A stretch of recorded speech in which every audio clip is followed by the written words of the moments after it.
How's it going, everybody? Chris here. No. How's it going, everybody? This is Chris here, and today I'm going to show you uh, the simplest way to create a time lapse in Adobe After Effects. At least the simplest way that I have found personally. This is for time lapse images that are created out of a camera that takes a sequence of shots depending on however long you chose to shoot, one every second, one every 30 seconds, whatever. Most cameras that have an intervalometer setting or time-lapse setting take one image for the amount of time that you set and then names them in a sequence for the video editing program to to get it that the easiest.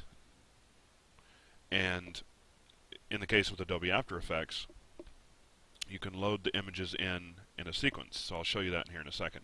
I have a folder loaded up here, and specifically this is from a GoPro, from my GoPro, and it is 1,675 images that were taken over a 14-hour period, one every 30 seconds. And it's just a nice sunny day showing the transit of the sun. And an important thing to note here, I've already renamed the images, but the GoPro, the way it does it is, if you are shooting a time lapse that's going to take more than 1,000 images, every 999 images, the GoPro moves the next 1,000th image to a new folder. So every folder has 999 images in it, and that splits up the sequences. So if you take all those images and move them over to one folder, or even if you miss an image, stop the recording, then start it again, and you try to move all those images into After Effects, it will tell you there's missing frames. So what you want to do is you want to move all your images into one folder, select them all, and then rename them to something simple. Here I've just done day. And what that does is Windows renames all those images with a number sequence counting up consecutively. And there's 1,675 images in this sequence, and that's the easiest for After Effects to recognize. So the first step after you've done that in After Effects is either import or double click the project window, go to that folder where you have those images, click or Control A, which is select all, or just select them all. And at this point, this is important to note, if you just hit open here at this point, it individually loads all the images in the project, and that could take up memory if you don't notice it. So you don't want to do that. So you want to select all your images and come down here and click JPEG sequence. That takes all the images in a neat little package and imports it into one sequence. This sequence happens to be 55 seconds, 55 and a quarter seconds at 30 frames a second. After Effects automatically defaults sequences to 30 frames a second. So the next step is to take that sequence and drag down into your editor. And you'll notice here that when it creates a new composition, it creates the composition at the image's original size. In this instance happens to be 3000 by 2250. You don't want to create a video at 3000 by 2250 because that's just a really big video. It's 4:3. It's just going to be huge. So the next step that I use is click the preset, go down to HDTV 1080 at 2997. That shrinks the actual composition window to 1920 by 1080, but does not shrink the image. That is just the composition window size.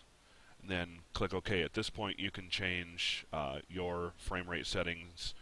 I usually keep it at 30 frames a second or 2997 drop. So click OK.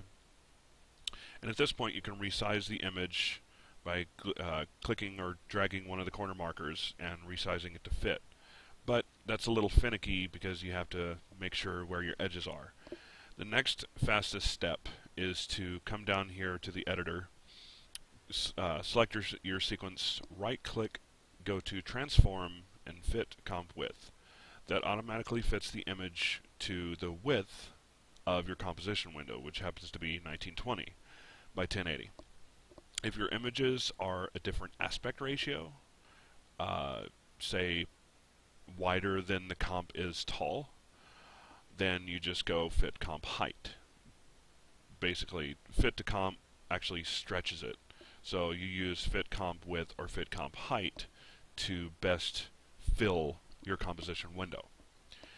At this point, you're basically done with the composition of the entire thing.